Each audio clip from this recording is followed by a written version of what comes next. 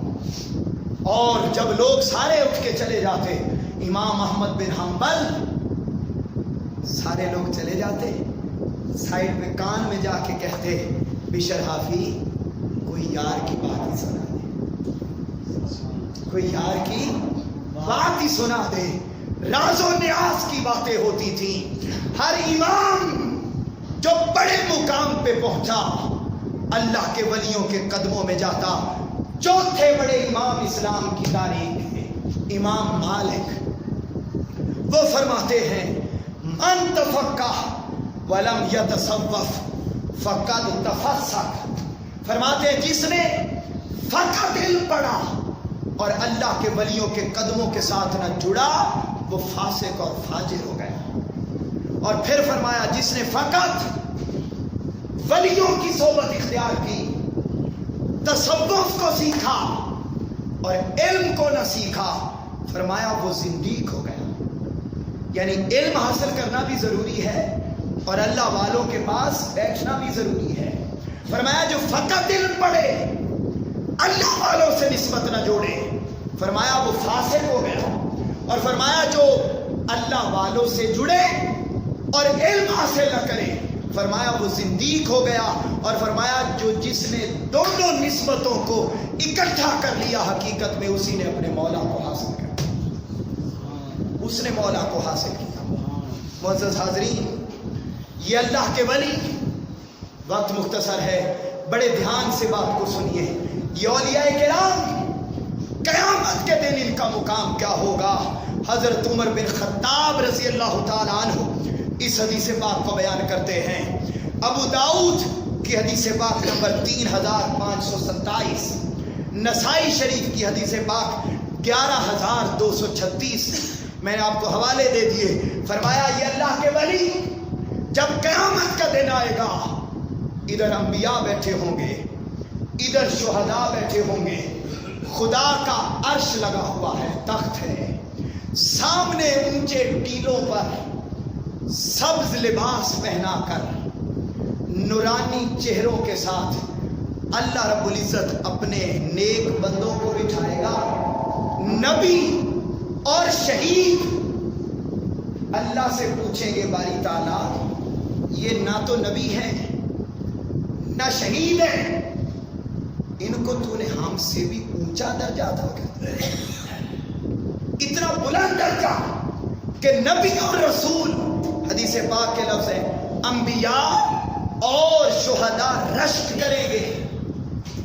کریں گے کہ باری تعالیٰ تو نے ان کو اتنا مقام عطا کیوں کر دیا۔ اللہ رب العزت کے صحابہ، تاجدار کائنات صلی اللہ علیہ وسلم کے صحابہ کرام نے رسول پاک سے پوچھا یا رسول اللہ ان کو اتنا بلند مقام کیسے ملا؟ فرمایا یہ وہ لوگ ہوں گے جو دنیا میں رہ کر رشتہ داری کی وجہ سے نہیں، مال و دولت کی وجہ سے نہیں، بس اللہ کی رضا کی خاطر آپس میں ایک دوسرے سے محبت کرتے ہیں۔ ہم اللہ کے ولیوں کے پاس کسی دنیاوی غرض کے لیے نہیں جاتے، کسی مال و دولت کی طلب کے لیے نہیں جاتے، ہم تو صرف اس لیے جاتے ہیں اذا رؤوا ذکر اللہ، جب ان کے چہروں پہ نظر پڑتی ہے تو ہمیں خود خدا یاد آ جاتا ہے، یاد آ جاتا ہے۔ اسی مقام پر اللہ رب العزت نے حضرت داتا گنج بخش علی حجویری رضی اللہ تعالیٰ عنہ کو فائز تھا۔ میری گفتگو کا آخری حصہ، بات ختم کر رہا ہوں، ایک دو روایات بیان کرنا چاہتا ہوں۔ یہ وہ مقام کیسے ملتا ہے؟ معزز حاضرین، جب انسان نفس امارہ کی گھاٹی سے نکل کر اللہ کی عبادت کرنے کے بعد نفس لوامہ کو کراس کرتا ہے، نفس ملہمہ کو کراس کرتا ہے، نفس مطمئنہ میں داخل ہوتا ہے، نفس راضیہ میں داخل ہوتا ہے، نفس مردیہ میں داخل ہوتا ہے، اور جب یہ سارے مقامات عبادت کر کے نفس ادا کر کے خدا کی قرآن کی آیات کو تلاوت کرنے کے بعد جب یہ سارے مراحل طے کر جاتا ہے تو پھر اللہ رب العزت بندے کو اس مقام پہ فائز کرتا ہے کہ حضرت بابا فرید الدین گنج شکر رحمت اللہ علیہ فرماتے ہیں کہ میں نے 40 سال، کتنے سال؟ 40 سال میں اللہ کی مانتا رہا. جب 40 سال اللہ کی مان لی نا تو ایک دن حاطف غیبی سے آواز آئی، اے فرید 40 سال تو نے میری مانی ہے، آج میں تجھ سے وعدہ کرتا ہوں جس طرح تو کہتا جائے گا میں ویسے ویسے کرتا چلا جاؤں. پھر بندے کی اپنی زبان اپنی نہیں رہتی، بندے کی زبان خدا کی زبان ہو جاتی ہے. اس کا کلام بندے کا کلام نہیں رہتا، خدا کا کلام بن جاتا ہے. اور اس پر حدیث پاک بھی ہے، آقا علیہ الصلوۃ والسلام نے فرمایا میری امت میں کئی ایسے لوگ ہوں گے کہ جن کے ظاہری کپڑے پھٹے پرانے ہوں گے، رب عشا ساغ بارہ، ان کے بال مٹی سے بھرے ہوئے ہوں گے، انہیں تم اپنے دروازوں پہ بھی کھڑے نہ ہونے دو گے. لیکن میں نے اللہ رب العزت نے میری امت کے ان بندوں کو وہ مقام عطا کیا ہوگا کہ اگر وہ خدا کی بارگاہ میں قسم اٹھا دے تو اللہ اپنی لکھی ہوئی تقدیر کو بھی ان کی قسم کی وجہ سے تبدیل فرما دیتا ہے. اور یہی مقام اللہ رب العزت نے حضرت داتا گنج بخش علی حجویری کو عطا کیا تھا. معروف بات ہے، آپ نے سن بھی رکھی ہے، ذکر اس لیے کرنا چاہتا ہوں کہ ان کے ذکر سے برکت نصیب ہوگی. معروف بات ہے ان کی کہ جب آپ نے مسجد پاک کو تعمیر کروایا، حضرت داتا گنج بخش علی حجویری نے مسجد پاک کو تعمیر کروایا، علماء آ گئے، آ کے کہنے لگے بابا جی یہ مسجد کی سمت درست نہیں ہے. آپ نے فرمایا پریشان ہونے کی ضرورت نہیں، آؤ میرے پیچھے نماز پڑھو. آپ مصلی امامت میں آئے، نماز مکمل کر لی. نماز مکمل کرنے کے بعد سب لوگ نگاہیں نیچی کر کے بیٹھے ہیں، سلام پھیرنے کے بعد ورد وظائف کر رہے ہیں. آپ مخاطب ہوئے، آپ نے فرمایا نگاہیں نیچی کر کے بیٹھنے والوں ذرا نگاہیں اونچی تو کرو، سامنے تو دیکھو. خدا کی عزت کی قسم بیان کیا جاتا ہے کہ جیسے ہی سب نے نگاہیں اٹھا کے دیکھا، وہ علماء جو اعتراض کرتے تھے داتا گنج بخش علی حجویری پر، اعتراض کرتے تھے کہ جناب مسجد کی سمت درست نہیں ہے، جب نگاہ اٹھا کے دیکھا تو اللہ نے حجابات ہٹا دیے، خانہ کعبہ سب کی آنکھوں کے سامنے دکھائی. معافی مانگی سب نے. یہ پہلی کرامت تھی جو اللہ رب العزت نے حضرت داتا گنج بخش علی حجویری کو عطا کی تھی. پھر وہ خاتون کہ ایک روز آپ گھر میں موجود تھے، آج اولیاء کا تذکرہ ختم ہو گیا، دل خدا کی عزت کی قسم مال و دولت کی محبت سے لبریز ہو گئے ہیں، اللہ کے نیک بندوں کی محبت میں تنازعات شروع ہو گئے. دلوں سے، جسموں سے، روحوں سے ان کا پاک ذکر ختم ہو گیا. خدا کی قسم حدیث پاک ہے، میں نے پچھلے جمعہ بھی بیان کی تھی، حدیث پاک ہے، تاجدار کائنات نے فرمایا میری امت کے نیک بندے اللہ کے ذکر کی چابیاں ہوتے ہیں. زنگ آلود دلوں کو اللہ زنگ سے خالی کر دیتا ہے جب بندہ اللہ والوں کی مجلس میں جا کے بیٹھنا شروع کر دیتا ہے. حضرت داتا گنج بخش علی حجویری اپنے گھر میں موجود ہیں، خاتون گزرتی ہے، دودھ لے کے جا رہی ہے. پوچھا خاتون کہاں دودھ لے کے جا رہی ہو؟ عرض کیا فلاں ایک جوگی ہے، اس کے پاس اس کو دودھ دینے جاتی ہوں، اگر اس کو دودھ نہ دیا جائے تو ہمارے جانوروں کے تھنوں سے دودھ خون نکلتا ہے. آپ نے فرمایا خاتون آج دودھ مجھے دے دو، گھر چلی جاؤ، یہ کام نہیں ہوگا، خون نہیں آئے گا.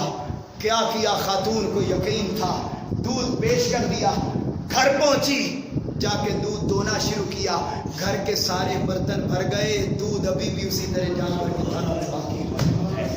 جب گئی پھر دودھ لے کے برتن لے کے آ گئی، حضرت داتا گنج بخش علی حجویری کے قدموں میں آ کر سارا واقعہ سنا دیا، ساری بات سنا دی اور کہا کہ حضور آج یہ معاملہ پیش آیا، میرے تو سارے برتن بھی بھر گئے مگر دودھ ابھی تک ختم نہیں ہوا۔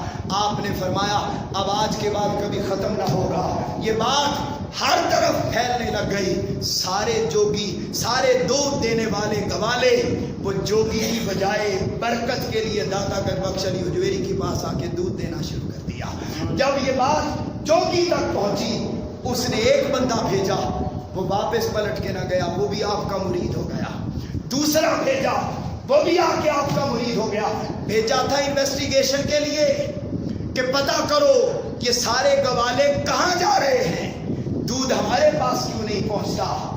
یہ بڑی معروف کرامت ہے آپ کی۔ اب کیا ہوا، لوگ سارے وہاں جانا شروع ہو گئے۔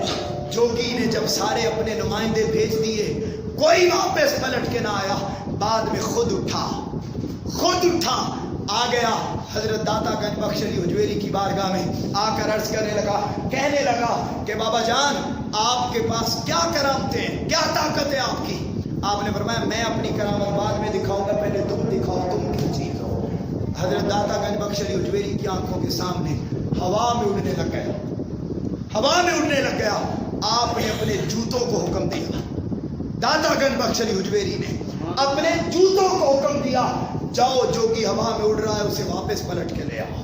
جوتے اڑے، اس کے جا سر میں لگے اور واپس آیا، واپس آ کے کلمہ پڑھ کے وہی جوگی مرید ہو گیا اور مصطفیٰ کا غلام بن گیا۔ معزز حاضرین، یہ تو دنیا میں بھی دل اور روح پر قابض ہو جاتے ہیں اور اللہ کی محبت عنایت کر دی جاتی ہے۔ ایمان تازہ کرو۔ آخری جملے اور حدیث پاک سنن ابن ماجہ کی حدیث پاک کا نمبر 60، کتاب الایمان۔ اللہ والوں کے نسبت سے کیا فائدہ ہوتا ہے۔ حضرت ابو سعید خدری رضی اللہ تعالیٰ عنہ فرماتے ہیں کہ جب قیامت کا دن آئے گا، اللہ رب العزت ولیوں کو حکم دے گا، اللہ والو میرے بندو جاؤ جنت میں چلے جاؤ، جنت میں چلے جاؤ۔ وہ جنت کے دروازے پہ جا کے کھڑے ہو جائیں گے۔ یہ حدیث پاک نمبر بتا دیا، جنت کے دروازے پہ کھڑے ہو جائیں گے۔ اللہ پوچھے گا میرے بندو جنت میں کیوں نہیں جاتے، کیا وجہ ہے؟ وہ عرض کریں گے باری تعالیٰ ہمیں تو نے جنت دے دی، زندگی میں کچھ لوگ تھے، قال یقولون ربنا اخواننا کان یصلون معنا کان یصومون معنا فادخلتهم النار۔ باری تعالیٰ ہمارے کچھ دوست بھائی ہیں، ہمارے کچھ ماننے والے ہیں، اپنے کم عملوں کے باعث وہ دوزخ میں چلے گئے ہیں، مگر دنیا میں رہ کر ہمارے ساتھ نماز پڑھتے تھے، دنیا میں ہمارے ساتھ رہ کر روزے رکھتے تھے، اعتکاف بیٹھتے تھے، اللہ اللہ کرتے تھے۔ باری تعالیٰ وہ دوزخ میں ہیں، ہم جنت میں نہیں جائیں گے۔ اور حدیث پاک میں آتا ہے وہ اللہ سے جھگڑا کریں گے کہ باری تعالیٰ یہ کیسے ہو گیا، ہم جنت جائیں اور ہمیں ماننے والے دوزخ میں چلے گئے۔ اللہ فرمائے گا اذهبوا، اے میرے بندو جاؤ، فاخرجوا من عرفتم منہم، جاؤ دوزخ میں جنہیں پہچانتے ہو، جو لوگ دنیا میں آپ کی صحبت اور سنگت میں بیٹھتے تھے، آپ کی نسبت میں بیٹھتے تھے، آپ کی دوستی میں بیٹھتے تھے، آپ کی زیارت کرنے کے لیے آتے تھے، جاؤ انہیں پہچان کر دوزخ سے نکال کے اپنے ساتھ جنت میں لے جاؤ، جنت میں لے جاؤ۔ اللہ کے ولیوں کے ساتھ نسبت کو پختہ کرو، ان کی تعلیمات پر عمل کرو، تعلیمات پر عمل کرو۔ تعلیمات اگر آج ہم شیخ سیدنا داتا گنج بخش علی حجویری کا تذکرہ ہی کریں تو آپ نے سب سے زیادہ زور علم پر دیا، علم پر دیا۔ آپ نے فرمایا علم کے بغیر کوئی ولی نہیں ہوتا، علم کے بغیر کوئی خدا کے مقام کو نہیں پاتا۔ علم سے محبت کرو، عمل سے محبت کرو، اخلاق اپناؤ، اسی میں دنیا بھی ملتی ہے، قبر بھی ملتی ہے، آخرت میں مصطفیٰ کریم کی شفاعت بھی نصیب ہوتی ہے۔ اللہ رب العزت ہمیں عمل کی توفیق عطا فرمائے۔ وما علینا الا البلاغ۔